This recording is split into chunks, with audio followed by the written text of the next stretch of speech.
Hello बच्चों, let's read the question which says that discuss a special case of RH incompatibility. RH incompatibility का हमें special case discuss करना है. Here the key concept for this question is RH grouping. RH grouping. अब देखिए RH में incompatibility कब आती है, ये केस समझ लेते हैं. यहाँ पर समझा देता हूँ. सपोज करिए ये मदर है और ये फादर है. यहाँ फादर का जो ब्लड में RH फैक्टर है, मतलब RH एंटीजन जो है वो कैसा है, RH पॉजिटिव है, और वहीं मदर में RH एंटीजन नहीं पाया जा रहा है, मतलब मदर कैसी है, RH निगेटिव है. अब देखिए मेटिंग हुई और इनका ऑफस्प्रिंग प्रोड्यूस हुआ. ऑफस्प्रिंग कैसा होगा, इसका जो RH एंटीजन होगा वो इनमें पाया जाएगा. बेसिकली ये RH पॉजिटिव होगा. अब अगर फर्स्ट प्रेगनेंसी के दौरान ब्लड लीकेज हो जाता है ना, डिलीवरी के दौरान ब्लड लीकेज होना पॉसिबल होता है. तो ब्लड लीकेज हुआ और मदर के बॉडी में इंट्रोड्यूस हो गया वो ब्लड, फीटस का ब्लड मदर के अंदर इंट्रोड्यूस हो गया. तो मदर क्या करेगी, मदर इसके अगेंस्ट में एंटीबॉडीज बनाना स्टार्ट कर देगी. एंटीबॉडीज बनाना स्टार्ट कर देगी. अब धीरे धीरे वो डेवलप करते रहेंगी एंटीबॉडीज. अब आया सेकेंड प्रेगनेंसी का टाइम. ठीक है, सेकेंड प्रेगनेंसी का. सेकेंड प्रेगनेंसी में होगा क्या, जैसे ही फीटस ब्लड बनाना स्टार्ट करेगा, ऑब्वियस सी बात है फीटस का ब्लड अगेन RH पॉजिटिव होगा.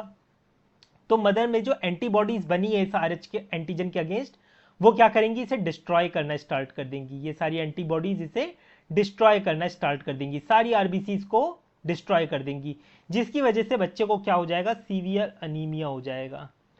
अब आरबीसीज डिस्ट्रॉय हुई हैं तो ऑब्वियस सी बात है उनमें जो प्रोडक्ट निकलेगा वो क्या रहेगा, बिलरुबिन. और बिलरुबिन के एक्यूमुलेशन की वजह से क्या हो जाएगा, जॉन्डिस हो जाएगा बच्चे को, jaundice.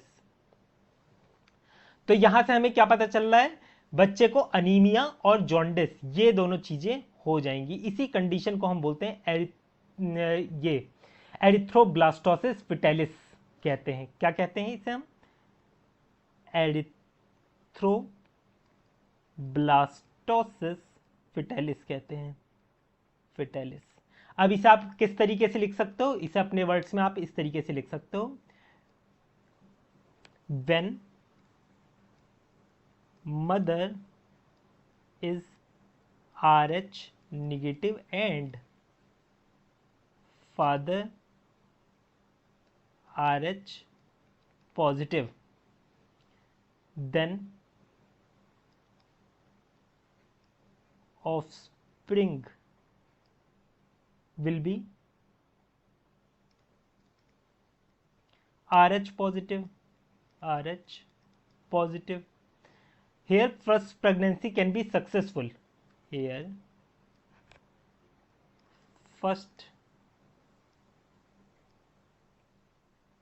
pregnancy can be successful, but complication arises from the second pregnancy. But complication arises in second